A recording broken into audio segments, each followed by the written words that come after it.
영원한 구원의 근원 되신 그리스도. 오늘 이 제목의 마지막 네 번째 말씀입니다. 예수 그리스도께서는 인간이 경험할 수 있는 모든 고난을 최대한 경험하시고, 오늘 7절을 보면은 그는 우리 주님은 육체에 계실 때에 자기를 죽음에서 능히 구원하실 이에게 심한 통곡과 눈물로 간구와 소원을 올렸고, 그의 경건하심으로 말미암아 들으심을 얻었느니라 했습니다. 능히 구원하실 이에게 자신의 이런 고난을 좀 지나가게, 넘어가게 해 주시면 안 되겠느냐, 이렇게까지 참 인간의 모습으로 너무나 괴로워했었다 했습니다. 마태복음 26장 38절에서 42절 말씀에는 예수님께서 이제 잡혀서 십자가에 자신이 돌아가실 이런 걸 생각을 해보니까 너무 마음이 괴로웠습니다.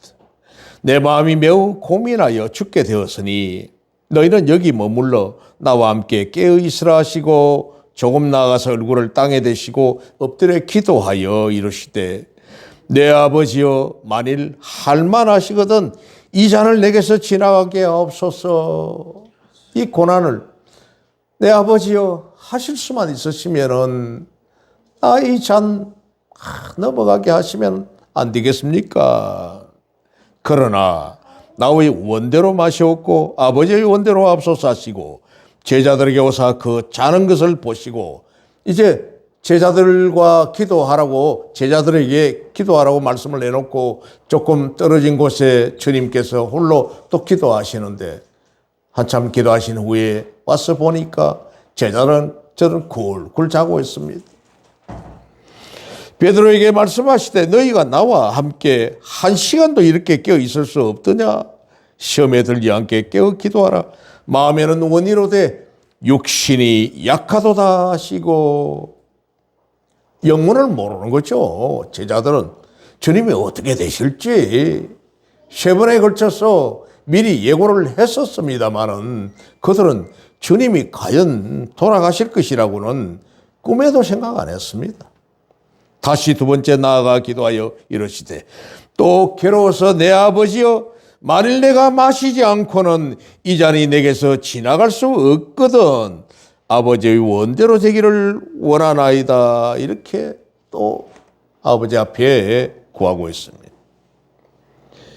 겟세마네 동산에서의 심한 통곡과 눈물, 그 고난을 통해서 주님은 순종, 곧 하나님의 뜻인 자신을 대속 제물로서 하나님 앞에 드리는 이 전폭적인 일을 따르는 법을 배우셨다는 겁니다.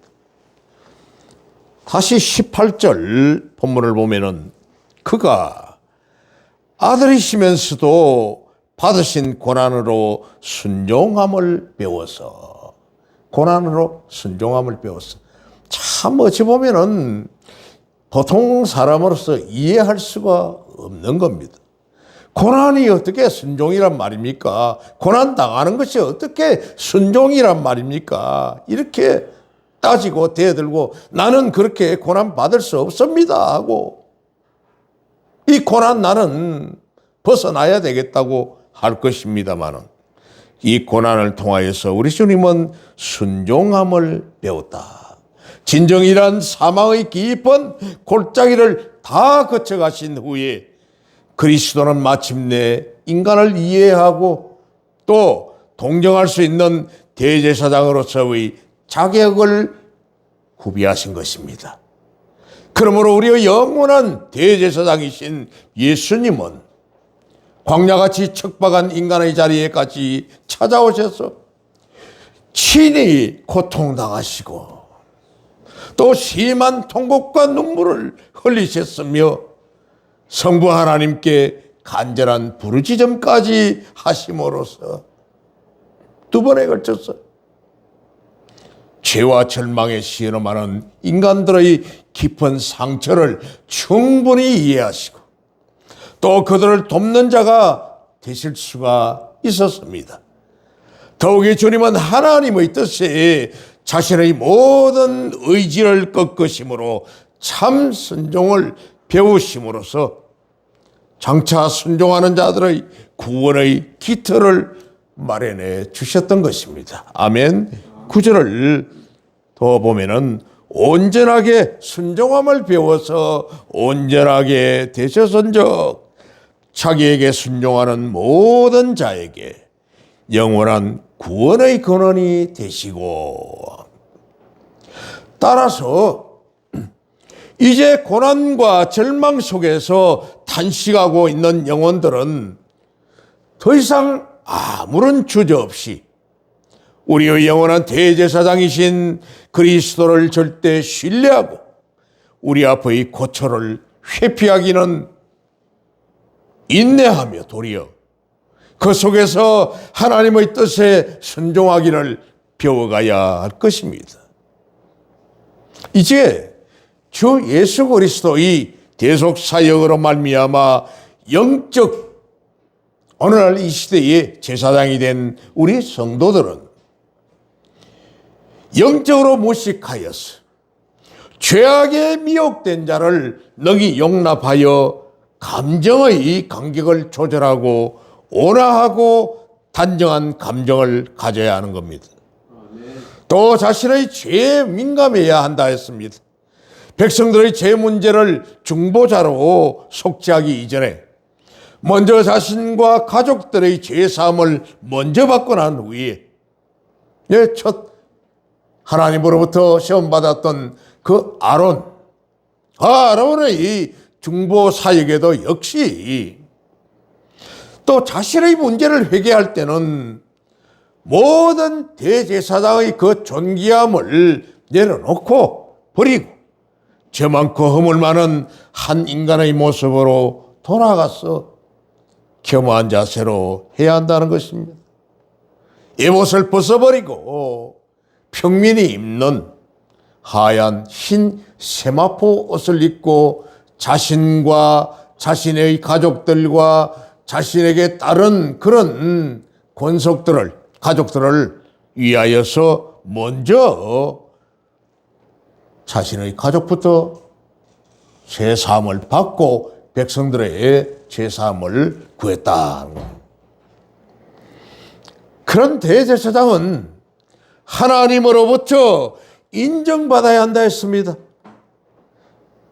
이 대제사장의 자격은 아무도 스스로 취하지 못하고 오직 아론과 같이 하나님의 부르심을 받은 자라야 한다는 겁니다. 소명을 받은 자라야 한다는 겁니다.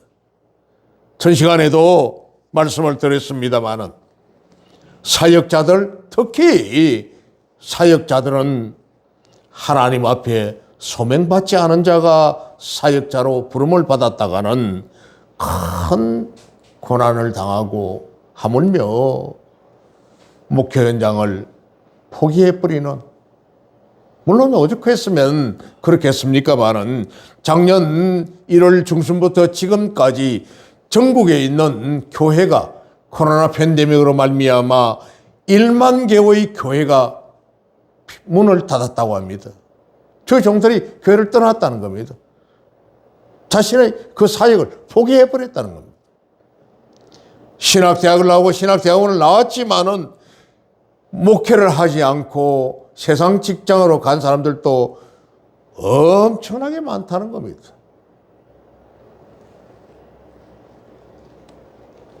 소명의식을 부여받은 자라야만이 제사장의 자격이 될 수 있다 했습니다. 시편 2편 7절에 내가 여호와의 명령을 전하노라 여호와께서 내게 이르시되 너는 내 아들이라 오늘 내가 너를 낳았도다 했습니다. 또 시편 110편 4절에 여호와는 맹세하고 변하지 아니하시리라 이르시기를 너는 멜기세덱의 서열을 따라 반차를 따라 영원한 대제사장이라 하셨도다 했습니다. 이 말씀을 바로 위에 있는 5절과 6절 하반절에 인용하여 그대로 히브리서 기자는 쓰고 있습니다. 또한 사도 바울은 세상 권력도 하나님으로부터 나오지 않는 것이 없다 이렇게 말씀을 합니다. 로마서 13장 1절에 각 사람은 위에 있는 권세들에게 복종하라. 권세는 하나님으로부터 나지 않음이 없나니 모든 권세는 다 하나님께서 정하신 바라 이렇게 말씀하고 있습니다. 물론 세상 권력도 부정한 방법으로 부당한 방법으로 전 시간에 말씀드린 것과 같이 마키아벨리즘에 의한 권모술수를 가지고 권력을 차지한 자들이 없잖아 있습니다. 그런 사람들은 그의 권력이 오래가지 못하더라는 겁니다. 예? 건불 10년이요. 권세가 아무리 있다 해도 10년까지 못 가고 또 화무 11홍이요. 꽃이 아무리 예쁘다고 해도 열흘 이상 못 가더라 하는 이런 말이 있습니다만 하물며 하나님의 거룩한 직분을 받은 우리 성도들의 제사장 직분은 두말할 것도 없다 하는 겁니다. 하나님께서 우리를 택하여 주셔서 제사장의 직분으로 세워주셨다는 겁니다. 그래서 우리는 세상으로부터 인정받으려 하지 말고 먼저 하나님 앞에서 인정받는 자가 되어야 한다는 것이죠. 아멘. 이처럼 우리가 하나님으로부터 인정받는 자가 될 때에 세상 사람들도 우리를 인정하게 되는 것입니다. 그렇습니다. 이제 오늘 읽었던 이 본문의 내용을 중심으로 보면은 우리는 대제사장 되신 예수 그리스도를 본받아라 이렇게 말씀합니다. 오늘 본문에는 예수 그리스도께서 지상에 계시는 동안 보여주신 두 가지 모범이 나타납니다. 먼저 하나는 기도의 모범을 보여주셨다는 겁니다. 7절에 통곡과 눈물로 간구와 소원을 올렸다는 겁니다. 기도와 눈물. 실로 예수 그리스도는 하나님의 아들이셨지만은 공생의 기간 동안 잠시도 기도의 게으름을 보이지 않으셨습니다. 즉 주님께서는 공생의 사역을 40일 금식 기도로 시작하셨다 하는 겁니다. 세례 요한에게 요단강에서 세례를 받으시고 물 위에 올라오셔서 제일 먼저 하신 사역이 성령에 이끌려서 마귀에게 광야로 시험을 받으셨다. 그것도 40일을 줄인 후에 마태복음 4장에 있는 내용이었습니다. 육신의 정욕과 안목의 정욕과 이생의 자랑을 가지고 돌을 떡덩이 되게 해가지고 너 배를 채워라. 성전 꼭대기에서 뛰어내려라. 높은 산에 데리고 올라가서 천하만국을 보여주겠어. 나에게 절을 하면은 이 모든 것을 너에게 줄 것이라고. 하나님 아들이신 예수님께서 이러한 시험도 받으셨다는 겁니다. 또한 공생의 사역 도중에 바쁘고 힘든 가운데서도 결코 하나님과의 엄밀한 영적 교제를 소홀히 하지 않았습니다. 마가복음 1장 35절 말씀에 새벽에 아직도 밝기 전에 예수께서 일어나 나가 한적한 곳으로 가사 거기서 기도하시더니 새벽 기도의 시작을 예수님께서 보여주셨다는 것. 뿐만 아닙니다. 주님은 공생의 마지막 순간에 십자가를 지시기 직전 겟세마네 동산에서 심한 통곡과 눈물로 간구와 소원을 하나님께 올려드렸습니다. 심한 통곡과 눈물이라는 이 말은 눈물을 흘리면서 크게 외쳐 부르짖는 기도입니다. 저도 사업을 실패하고 IMF에 크게 하던 사업을 실패하고는 어떻게 살아보겠다고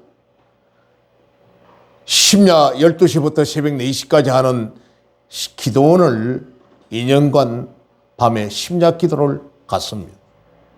그 이후에는 또 마산 십자바이 주기철 목사님이 마산 문창교에서 사역하실 때에 오르셨다는 기도의 그 십자바이에 3년간 밤중에 밤기도를 산기도를 다녔습니다.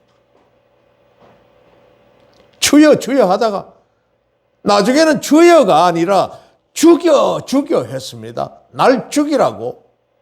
왜 나를 이렇게 부르셔서 종갓집의 장손이 예수 믿게 만들어 아버지의 유업도 유산도 하나 받지 못하고 말 그대로 호적을 팠다 하는 이런 정도로 만들어 놓고 사업하는 것도 이렇게 쫄딱 망하겠다 만들어 놓으시고 왜 이러시냐고 하나님 앞에 부르짖었습니다. 날 죽이라고.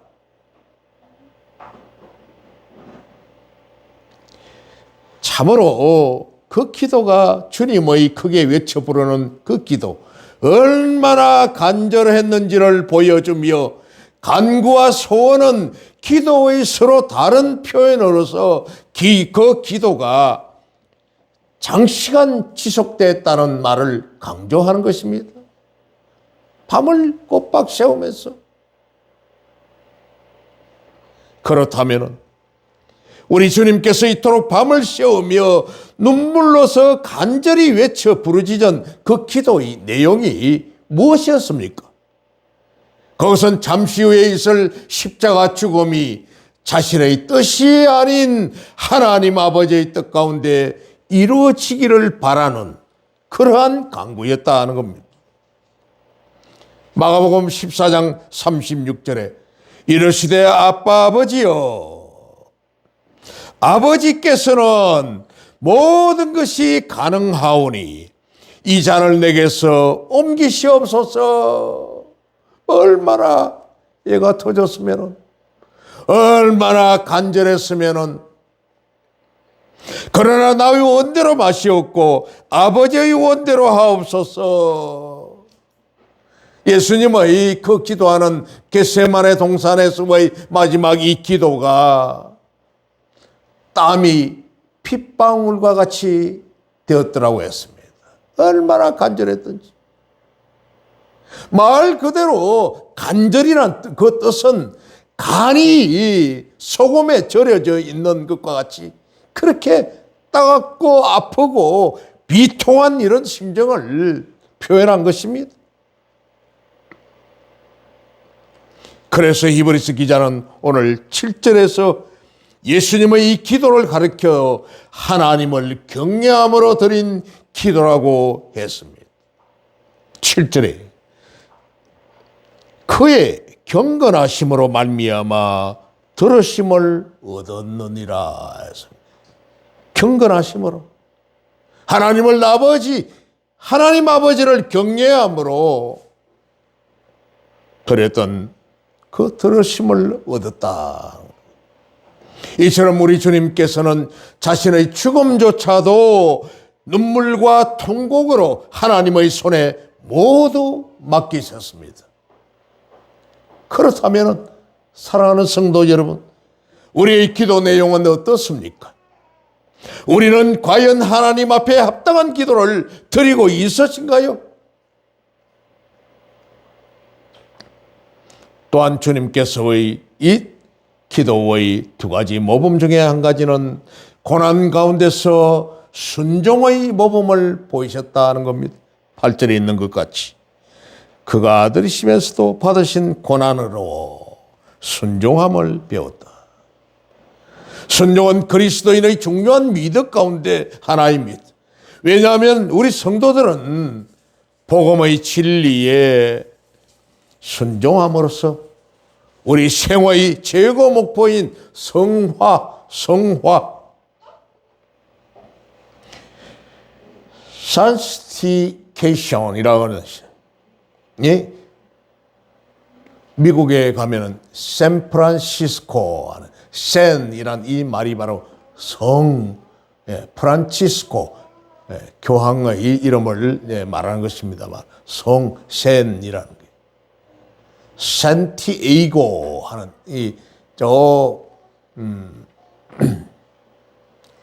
스페인 산티에이고, 그 샌도 역시 성 제이고라고 하는 이런 이름을 가지고 있습니다만, 이 성화에 이를 수 있고 또한 순종을 통해서만이 하나님의 참된 자녀임을 나타낼 수 있기 때문입니다. 아멘? 아멘. 그러나 하나님의 뜻에 순종하는 데 있어서 가장 큰 난관은 고난이나 환난에 임했을 때입니다. 참 이 순종을 하기 위했는데 그 난관이 닥쳐오는 거죠.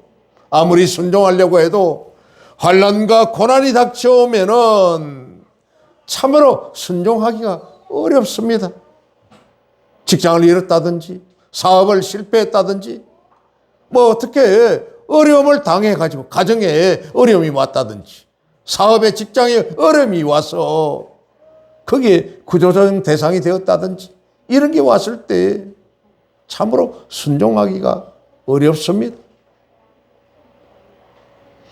정녕 사람이라면은 누구든지 좋은 환경에서는 유순해지고 환경이 좋아지면은 부드러워진다는 겁니다.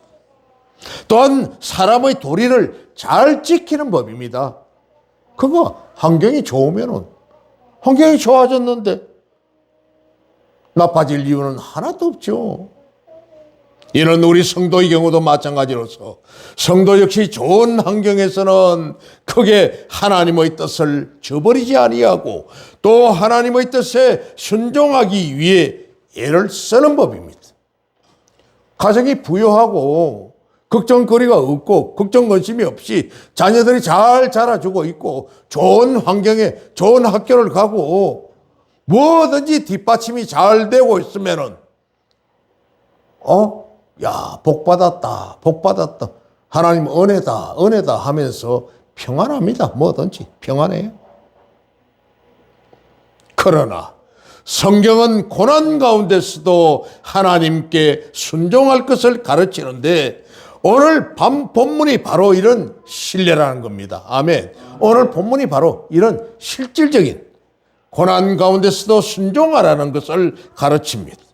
예수 그리스도께서는 비록 존귀하신 하나님의 아들이셨지만은 인류 구속의 대업을 이루기 위해 하나님의 뜻에 순종하시고 스스로 인간의 형상을 입으시고 고난과 질곡으로 가득 찬 인간 세상에 하나님께서 육신을 입어 친히 오신 분입니다. 뿐만 아니라 우리 주님은 고통과 수치의 상징인 십자가를 지심으로 하나님의 뜻에 복종하셨습니다. 할렐루야. 아멘. 그래서 영국의 유명한 신학자인 알포드라고 하는 분은 예수 그리스도의 대제사장 직분은 이미 창세 이전부터 주어진 것이지만은 실상 이 직분은 십자가 고난을 통해서 완전하게 되었다. 이렇게 말을 합니다. 아멘. 그렇죠. 예수 그리스도의 그 제사장 직분은 창세 이전에 그렇게 주어진 것이 맞지만은 이 직분은 십자가 대속 제물을 지신 이 십자가 고난을 통해서 완전하게 이루어졌다. 이처럼 순종, 특히 환난 가운데서의 순종은 신앙생활에 있어서 매우 중요한 몫을 차지합니다. 아멘. 환난 가운데 순종, 참으로 중요한 말씀이죠. 야고보서 2장 26절 말씀에서는 영혼 없는 몸이 죽은 것 같이, 영혼이 없는 몸은 죽은 것 같다. 행함이 없는 믿음은 죽은 것이니라 했습니다. 내게 부여했다고, 나의 형편이 좋아졌다고 순종합니까? 그렇지 않다는 겁니다. 무조건 순종입니다. 하나님 앞에서. 좋은 일이든 굳은 일이든 어떤 일에 있어서도 순종하는 것, 믿음으로 행하는 것, 그것이 바로 성도가 해야 될 일이라는 겁니다. 왜냐하면 환난 가운데서의 이 순종은 병들고 가난하고 시험 중에 있고 어려움을 당한 이 경우라도 그 사람이 하나님의 참 자녀인지를 구분하는 그런 시금석이 되기 때문입니다. 아멘. 병들었다고, 가난하다고, 시험에 빠져 있다고, 어려움을 당하였다고 하나님께 순종하지 않습니까? 그건 행함이 없는 믿음은 죽은 믿음이다 한 방금 야고보 사도의 말씀과 똑같은 내용입니다. 우리 성도들을 더욱 완전한 하나님의 자녀로, 하나님의 참 자녀임을 구분하여 주는, 그래서 신학자 이 알포드는 우리 성도들이 배워야 할 첫 번째 덕목은 환난 가운데서 순종하는 것이며, 아멘. 나아가서 우리 성도는 훈련을 통해서 이를 끊임없이 순종하는 법을 연습해 가야 한다, 이렇게 교훈했습니다. 영어로 예수님의 제자들을 disciple이라고 이렇게 합니다. disciple. 훈련이란 이 글자는 disciplin이라고 합니다. 예수님의 제자가 되기 위해서, 하나님의 제자가 되기 위해서는 discipline, 훈련 받아야 한다. 연습해야 나가야 된다. 격렬의 연습을, 격렬의 훈련을 끊임없이 해 나가야 된다는 겁니다. 환난 중에서도, 기쁨 가운데서도, 어떤 상황에서도. 사랑하는 성도 여러분, 오늘 본문의 마지막 부분에서 예수님은 고난의 순종함으로 온전하게 되었음을 밝히고 있습니다. 즉 십자가 고난에 겸허히 순종함으로 대제사장 직분을 온전히 수행하시고 영원한 구원의 근원이 되셨다는 것을 보여주고 있습니다. 아멘. 오늘 9절 말씀에 온전하게 되셨은즉 자기에게 순종하는 모든 자에게 영원한 구원의 근원이 되시고, 영원한 구원의 근원이 되시고 했습니다. 빌립보서 2장 5절에서 11절 말씀에는 너희 안에 이 마음을 품어라. 곧 그리스도 예수의 마음이니, 예수님의 마음을 너희들이 품어라 하고 있습니다. 품어라 하는 것은 우리의 마음속에, 우리의 신비에 그렇게 새기라는 겁니다. 그런 근본 하나님의 본체시나 하나님과 동등됨을 취할 것으로 여기지 아니하시고 오히려 자기를 비워 종의 형체를 가지사 사람들과 같이 되셨고 사람의 모양으로 나타나사 자기를 낮추시고 죽기까지 복종하셨으니 이는 곧 십자가의 죽으심이라. 이러므로 하나님이 그를 지극히 높여 모든 이름 위에 뛰어난 이름을 주사 하늘에 있는 자들과 땅에 있는 자들과 땅 아래에 있는 자들로 모든 무릎을 예수의 이름에 꿇게 하시고 모든 입으로 예수 그리스도를 주라 시인하여 하나님의 영광, 하나님 아버지께 영광을 돌리게 하셨느니라 했습니다. 나폴레옹이 프랑스를 통일을 시킨 황제가 되었습니다. 그러나 그는 실패를 하고 센트헬레나 섬에 유배가 되었습니다. 다시금 그 섬에서 탈출하여 그 황제의 자리를 다시 되찾았습니다마는 3일 만에 실패를 하고 또다시 유배의 길을 가고 말았습니다. 나폴레옹이 이렇게 탄식했습니다.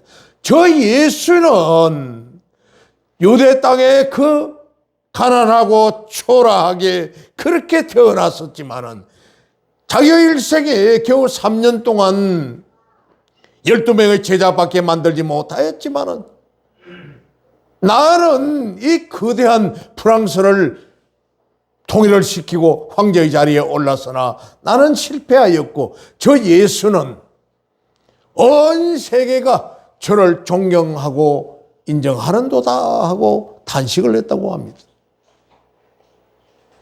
그렇다면 이 구원은 누구를 위한 것입니까? 바로 자기를 구원하신 이 자기를 구원은 자기를 순종하는 모든 자를 위한 구원이라고 이렇게 말을 합니다. 자기에게 순종하는 모든 자에게 9절에 영원한 구원의 근원이 되시고 그러므로 우리가 이 구원에 참여하는 길은 구원의 근원 되신 예수 그리스도야 하나님의 뜻에 순복하는 것입니다. 아멘. 할렐루야.